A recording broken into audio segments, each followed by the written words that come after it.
embeera eyo yeetaaga mirembe.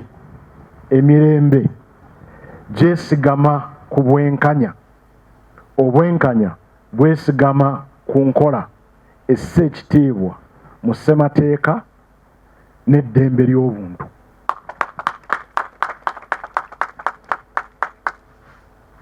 Buli ngeri gy'onookitunuliramu ebyo ebintu bye tunoonya ffenna abakulembeze ku mitendera gyonna ne bw'otugenda waggulu, buli omu bw'abeera ng'anoonya abantu babeere nga basanyufu, akolerera mirembe, abantu basobole okubeera nga bakola, abantu basobole okubeera nga mu kukola bafuna kye bazza mu nsawo, kye bateeka mu nsawo, basobole okwezimba, balye, bazimbe, bejjanjabe, kitegedde.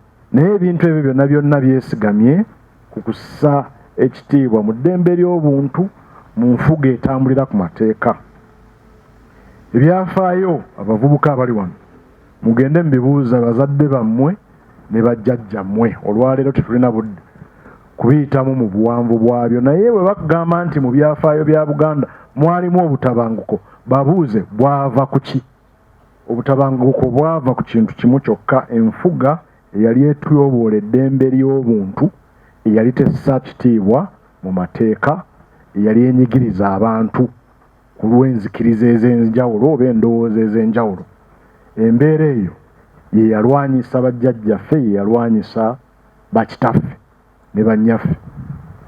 Oyo alina ekinyegenyege okuzzaawo embeera eyo, abuuze ku bazadde be abamuzaala abagambe nti kiki ekyajja emirembe mu Uganda. Bajja mubuulira era nsuubira nti bw'aba awulira ajja kitegeera.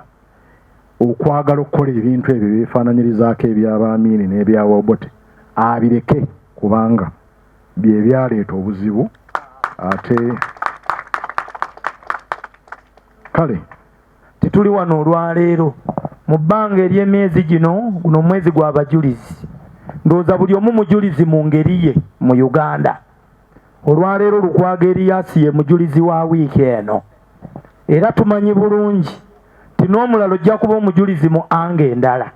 N'ekitujjayo ekifaananyi nti buli omu ali mu kifo omwana ayogedde ti bireme kuba byambalo bye twambadde, bireme kuba bitiibwa bye twambadde, wabula okukola ekyo ekijja mu buweereza obwe tukola. Tuvumirira ebyo byonna ebyo ebikolwa ebikolwa ku bannansi nga bityoboola ebitiibwa bwabwe olw'ekyo kye bakkiririzaamu oba ekyo kye bakola.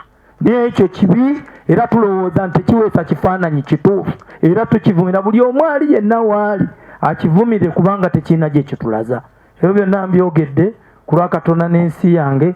Ayi Katonda, kuuma Ssaabasajja Kabaka wa Buganda. Neetuuka kati tulina abaana abavubuka wano ba prefect. Sooka oleke ebintu ebyo eby'ekikulu bireke. Soma, weetegereze eby'omusomo, weetegereze eby'obukozi bw'engalo, va ku biri ojja bisanga. Gwakuze weekuume naawe. Bwe njogera bwe nti omuntegeera, ogenda ng'olozaalooza bagamba kalozaalooza anaalya ki?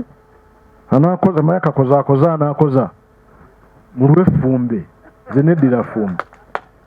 Ogenda okozaakoza nedda, si yenkola ey'omulembe guno. Tulina okubeera abaki? Abalamu. Tulina okubeera abaki? Abalamu. Ensonga ezo bwe tunaazitereeza tujja kubeera balamu. Obuyonjo Mayi Katikkiro, nga bwe ndi musomesa nzikiriza njogere ekigambo kimu eri abayizi abazze wano. Mu abayizi mulina omukisa okuba nti mulina obuvunaanyizibwa obw'okukulembera bannammwe. Ogwo omukisa gwa njawulo, okulaga kye muli, okweteekateeka nga mweteekerateekera obukulembeze obunajja, kumanya engeri gye mwaŋŋangamu ebisoomooza eby'enjawulo, ate n'okuyiga okubeera ab'omugaso. Bannammwe babeesiga mu bakulembere nga balina kye babasuubiramu. Awo nno njagala okubasaba nga mukulembera mutunuulire ebikolebwa abakulembeze abakola obulungi, mubayigireko. Mpulidde wano nga muwaana Ssaabasajja Kabaka ne muwaana Katikkiro n'abalala.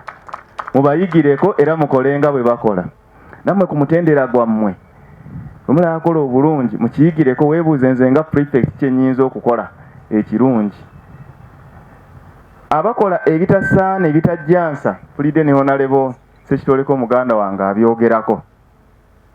Mufube era mutwale obumalirivu obutabafaanana olwaleero ate ne gye bujja nga mufuuse abakulembeze b'ensi eno.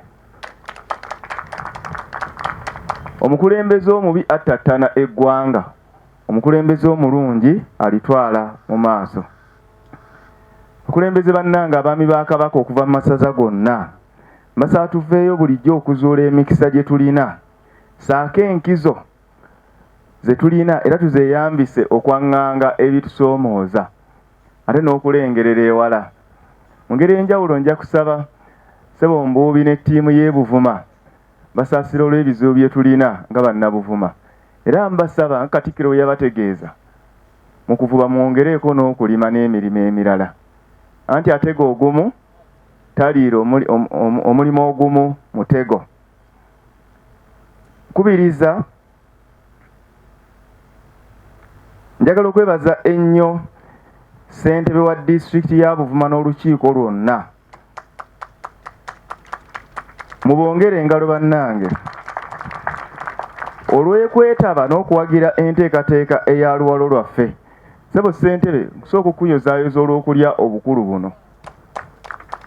Mukama Katikkiro, disitulikiti ennya esinga mu Bwakabaka okuba n'obujjumbize mu luwalo buli mwaka, Buvuma y'emu ku zo.